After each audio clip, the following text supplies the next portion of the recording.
સુરતના સરથાણા વિસ્તારમાં ખાડીપુર બાદ ભયાનક સ્થિતિ સર્જાઈ છે। ખાડીના પાણી અનેક સોસાયટીમાં ઘૂસી જતા રહેણાંક વિસ્તારો જળબંબાકાર બન્યા છે અને આકાશી દ્રશ્યોમાં પૂરની ગંભીર સ્થિતિ સ્પષ્ટ જોવા મળી રહી છે। આજે વરસાદ ન હોવા છતાં ખાડીના પાણી ઓસર્યા નથી, જેને કારણે લોકોનું જનજીવન પ્રભાવિત છે। જીવન જરૂરિયાતની વસ્તુઓ લેવા માટે સ્થાનિકો ગળાડૂબ પાણીમાંથી જીવના જોખમે અવરજવર કરવા મજબૂર બન્યા છે, ત્યારે સ્થાનિકો મુશ્કેલી વચ્ચે દૈનિક જીવન પસાર કરી રહ્યા છે। ત્યારે અસરગ્રસ્ત વિસ્તારોમાં લોકો વહેલી તકે રાહત મળે તેવી આશા વ્યક્ત કરી રહ્યા છે। સુરતમાં જે પ્રકારે ગઈકાલે અવિરત વરસાદ પડ્યો અને જેના કારણે જળબંબાકારની સ્થિતિ થઈ હતી, ત્યારે આ પ્રમાણેના દ્રશ્યો છે તે જોઈ શકે છે। મહિલાઓ સહિત લોકો બહાર આવી રહ્યા છે અને જે રીતના दृश्यों से थे ताराजीना तरह महिला साथ बात करीशू। क्या कहेंगे जिस तरह से बारिश है, किस तरह का पानी भरा है?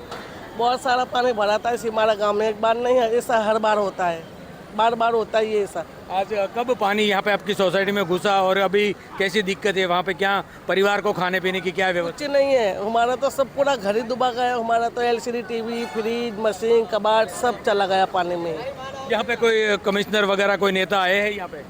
आते खाली कॉर्पोरेशन वाले सब पानी का बट्टा बट्टा दे जाते हैं और कुछ नहीं। क्या कहेंगे इस हर साल होता है तो इस बार हम तो कहना चाहते हैं कि भाई एक बार होता तो अपने चले, पर ऐसा हर बार होता है तो कोई कानूनी कार्रवाई होनी चाहिए यहाँ कि नेक थोड़ा बारिश गिर जाए और ऐसा हो ही जाती है हर बार।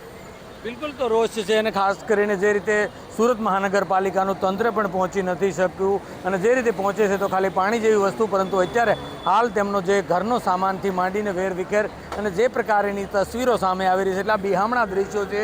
સોસાયટીમાં આ પ્રમાણેની સ્થિતિ છે। બીજી તરફ જે પ્રકારના દ્રશ્યો બતાવવાનો પ્રયાસ કરી છે કે લોકો છે તે અત્યારે બોટના સહારે એટલે હોડીમાં સુરત ફેરવાયું હોય તેવા દ્રશ્યો છે અને આ મુજબની સ્થિતિ છે તે હજુ વગર વરસાદે પણ વિકટ બનતી હોય તેવા આ પ્રમાણેની તસવીરો સામે આવી રહી છે। ત્યારે શું કહેશો? અરે વરસાદના પાણીમાં કામ ધંધા અટવાઈ ગયેલા છે, કામ ધંધા થતા નથી, માણસો કામે જઈ શકતા નથી, શું કરે પરેશાની ને ખાવા પીવાના પણ વાંધા છે।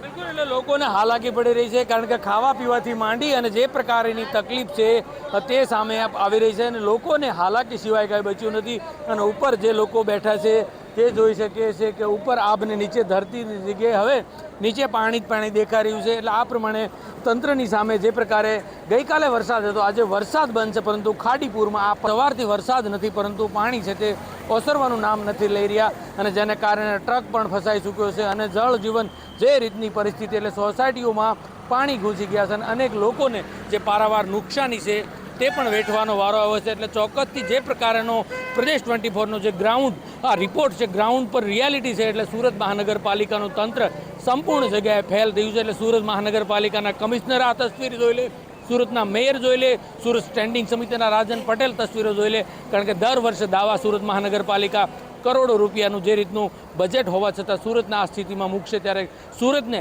આ ખાડીપુરથી ક્યારે મુક્તિ અપાવશો? કારણ કે કરોડો રૂપિયાનું બજેટ ટેક્સના સામાન્ય જનતાના પૈસાએ આખાય તાકાળ ધીના ચાલે છે, પરંતુ સુરતને થોડા જ વરસાદ હોય કે વધુ વરસાદ સુરતમાં ખાડીપુર આવ્યા વગર રહેતું નથી। એટલે આ પ્રમાણેની સ્થિતિમાંથી ક્યારે મુક્તિ આપશો તેની સ્થાનિકો છે તે માંગ કરી રહ્યા છે। કેમેરામેન અજય કુમાર સાથે અરવિંદ રાઠોડ, પ્રદેશ 24 ગુજરાતી, સુરત।